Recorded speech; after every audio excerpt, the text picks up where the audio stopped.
Hello and welcome back to Phantasy Star Online Episode 3, where today we're going to see about finishing the Hunters campaign by going to take out the Great Shadow.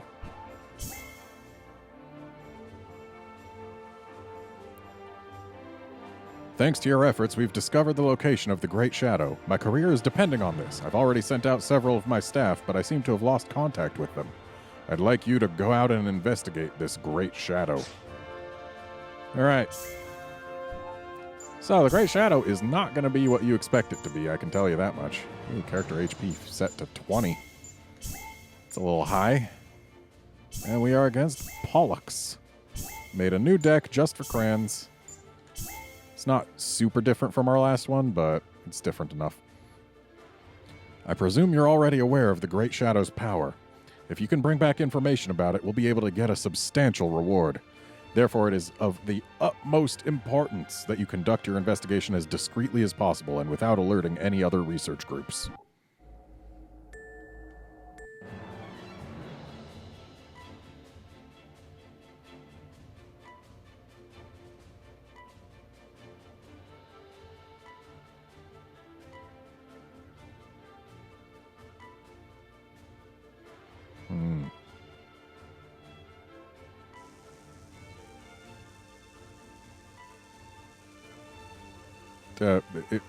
I call myself Redmond.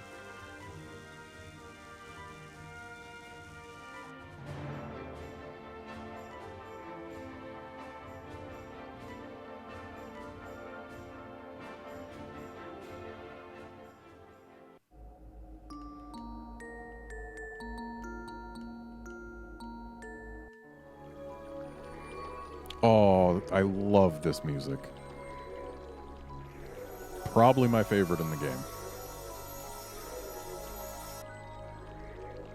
Also, yeah, that sure came out of nowhere, didn't it?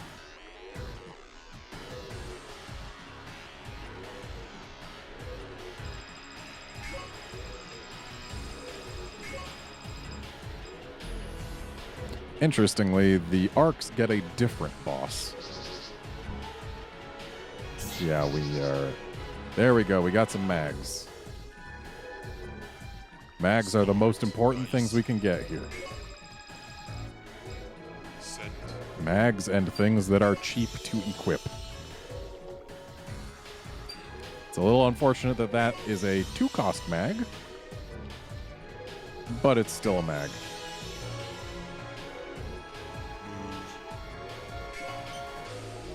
Getting a little closer.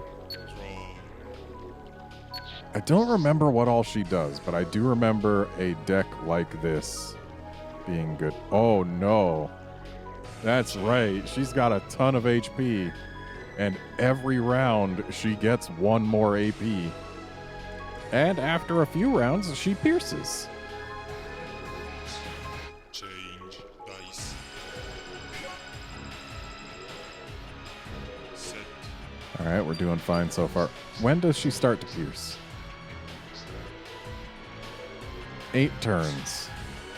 Okay.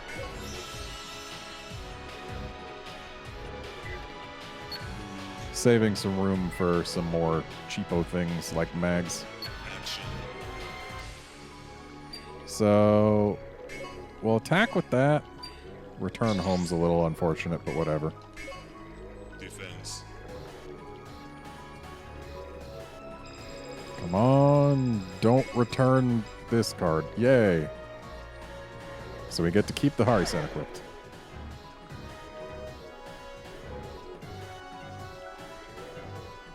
Come on, high roll. 3 is okay.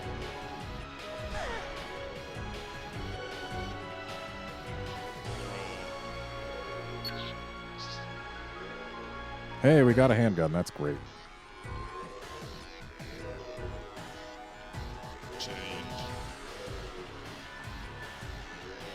Yeah, the more low-cost weapons we get, the better our mags are for us. And that is the whole crux of this deck's strategy. Oh, no! That poor mag.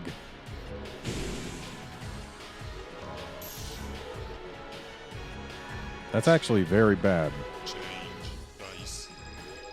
How much AP does Kranz have? It's 2, right?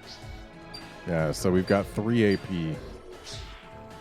Which means that right now, we need things that have +1 AP at a minimum in order to actually put damage on her.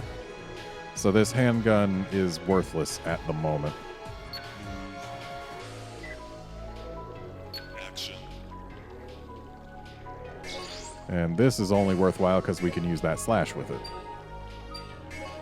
And this is worthwhile because we've got 2 guns equipped, so it's got +1. Defense.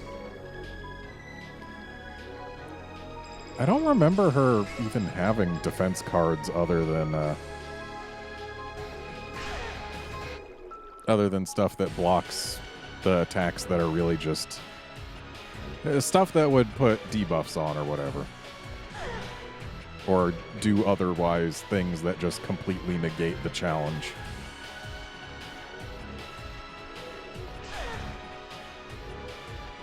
Yeah, she's got weak hit blocks, so she blocks everything that is 3 or lower. Right? 3 or lower? Yeah. That's real bad for us. So this handgun's worthless until we get another mag.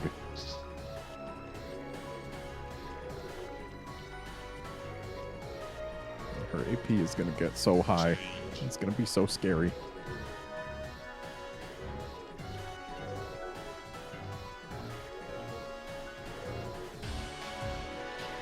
Defense.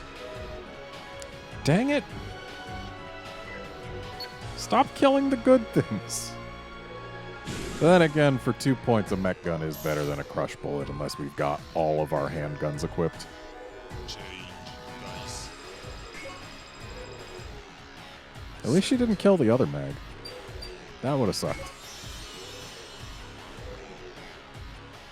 Yeah, at this point, I think a mech gun is probably the best thing we can have equipped. Action. So that doesn't do anything in particular. Defense.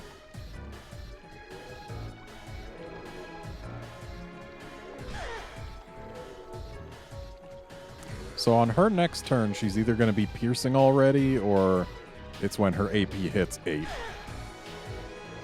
This game is really non-specific when it comes to what constitutes a turn. Oh, there's a mag. Hopefully she doesn't start piercing and she kills something so that we can equip our mag and Harisen. That would be very nice.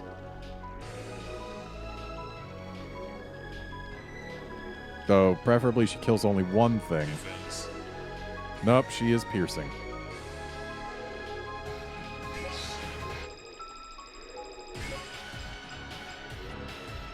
I don't know what Devil's Whim does, and I don't like it. Well, whatever it did, it was just 1 damage because we blocked it.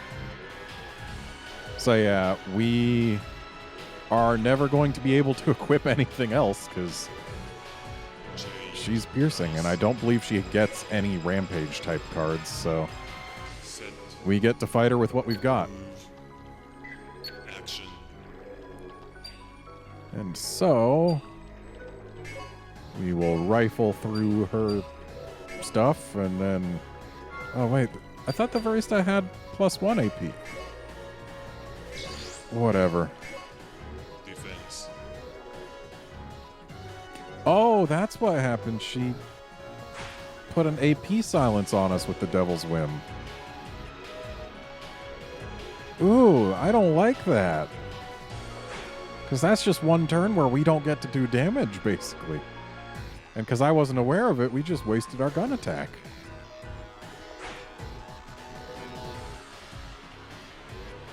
Ooh, I really don't like that.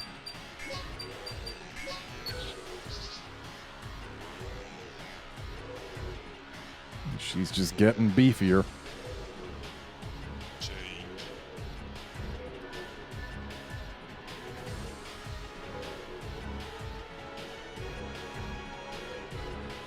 Yeah, the whole idea around this deck... Well, why are you doing something that does no damage? What is this going to do to me? Whole idea around this deck is getting mags on. What was the point of that? Getting mags on and equipping a bunch of low-cost weapons so that we can attack a bunch of times for 4 to 5 damage every round. It's pretty much the most effective strategy you can use against her. And I wish we could have had it be a little more effective. Oh, we're still? How long is it? Is it permanent? Is that a permanent AP silence we got hit with? Well, whatever. We can do that and that. Defense. So it's not going to do damage, but it might still silence her AP. Yeah, it does.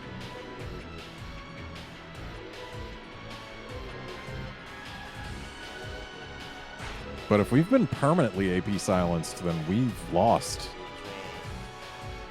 I sincerely hope it's not permanent. We absolutely need to be able to get more damage on her without needing attack cards for it. Oh, she rolled badly. Defense.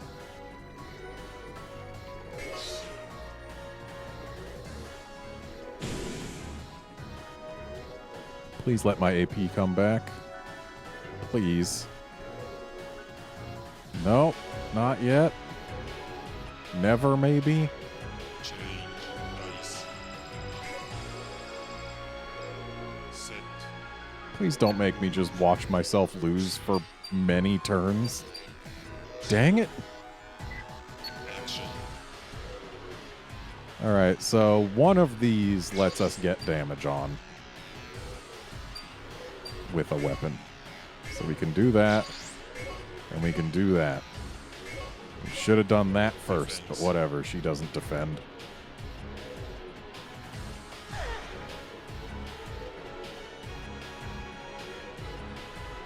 I didn't know that was her. I didn't know she even had a permanent AP silence, and I hate it.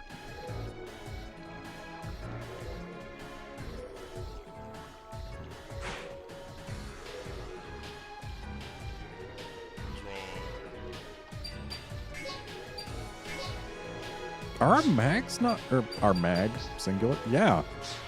Okay, our mag is also worthless. Yeah, she's getting stronger. Change. I mean, if I don't block things, then we've only got 2 more turns before I lose. Which, hey, that's probably how things are gonna go. Provided she doesn't have the AP silence wear off.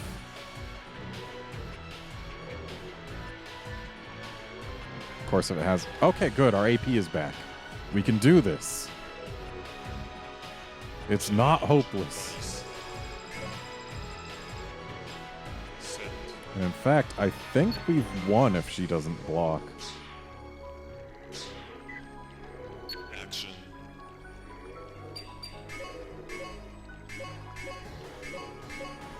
Defense. Yeah, if she doesn't block, we win. And hey, she's not blocking.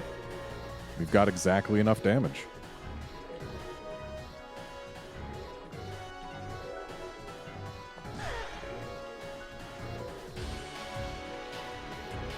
Goodbye, Pollux.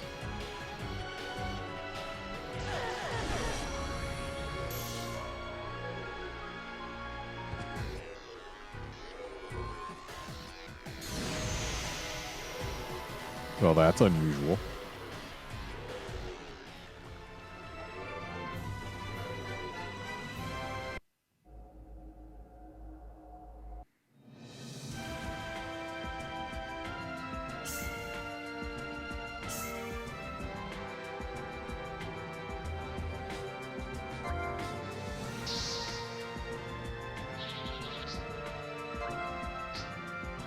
Ooh, TP defense is good.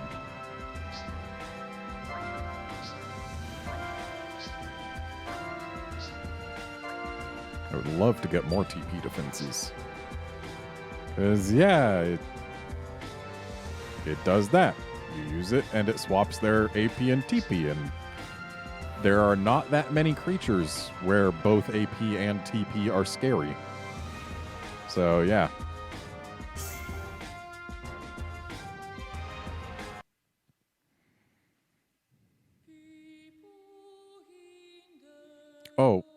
Oh, that's right. The true final boss isn't available yet. You gotta go through both the hunters and the arcs in order to have the true final boss unlocked for each of them. And you can't just skip right to it either, so... yeah. We don't get to see the true final boss on this run or the next run. So we are going to have to go through one more time, potentially, for each group. Which is a little unfortunate, because we'll be doing mostly the same quests. Like, we'll be able to take the other route for each one. That's something. But that's like 5 different quests. But it is a card game, so each quest can go very differently. We'll have better cards the second time through, hopefully. But, yeah. I have my doubts that this is as interesting to watch as episodes 1 and 2. But I absolutely adore episode 3. I'm very glad to be playing it again. I hope everyone watching finds it interesting, at least. I like talking about the cards. I like looking at the cards. I like playing with the cards. I like doing all that. And I hope that comes through in these videos. And beyond there, I mean... yeah, I can talk about a few other things. One of the things that I wanted the absolute most when the Nintendo DS first came out and had free online play. I wanted a version of this game for the DS. Because unfortunately, episode 3 did not sell that well. At least not relative to episodes 1 and 2. And, yeah, as a result... not that many people got to play it. And if you wanted to do multiplayer in it, it was either you play online, which requires you both to have the game, a broadband adapter, a subscription to the online service, which, if memory serves, was like $6.85 a month. So I had like 2 friends who I could play online with. Only one of whom I got to play online with regularly. And if I wanted to do multiplayer with any of my other friends, because I did have a couple other friends who got the game, they had to bring their memory cards over. And we could play that way, but, like, card games live and die on how easy it is to play a match with people. Like, Magic cards were very popular when I was in high school. And... part of that was because you could bring your deck to school and play with other people whenever you had the time to do so. You could just whip out your cards and play a game. But this was on a console, not a handheld, a console. So you just straight up couldn't whip it out during a lunch break and play a few matches with people. So, like, if you had a Nintendo DS or other handheld that came out later, for example, the 3DS, the Switch, if you had one of those with this game on it and you could just whip it out and play a few matches with anyone else who had the game, that would have been great. But alas.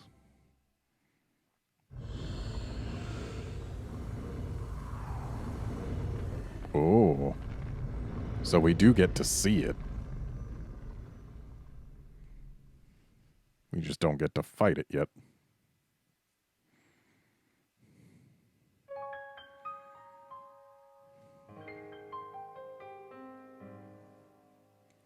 Well, you know what? Since we didn't watch the intro the first time around, let's go ahead and watch it now. Didn't watch it before because I wanted to get into actually playing the game. And I knew that there would be a point at which we could watch the intro like this. So yeah, we're doing it now. And I'll be back when the intro is done. Oh wait, right, it goes into this, and then if we stay on this for long enough, then it'll go into a little, I guess, an attract reel. You know, the kind of things that they put in arcade games to make people want to play them. Except this is in a game that you've already purchased on a console. Yeah, having this game on a system where the online is free and doesn't cost $6.85 a month to play would also be nice. Like, I feel like, especially with how card games are experiencing a little bit of a resurgence these days, if this game was re-released on a modern console, especially the Switch, like right now, it would have a chance to do way better than it did on the GameCube. And I would love to see that. Someone out there, make it happen, please.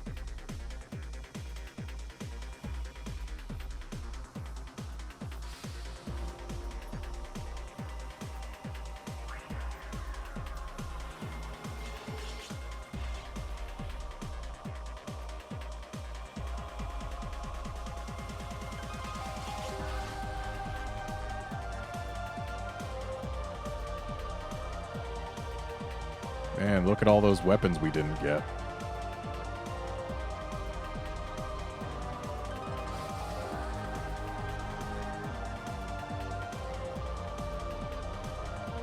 And a handful of creatures we didn't get either.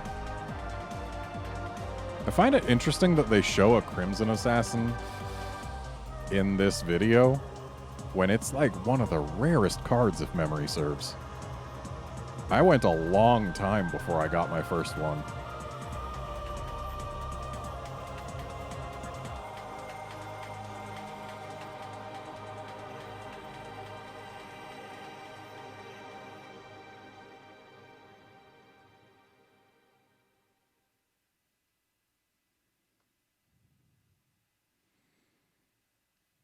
All right, so that's that. And with that being that, that is also it for this episode. Join us next time when we will get started on the Arcs story. See you then, friends.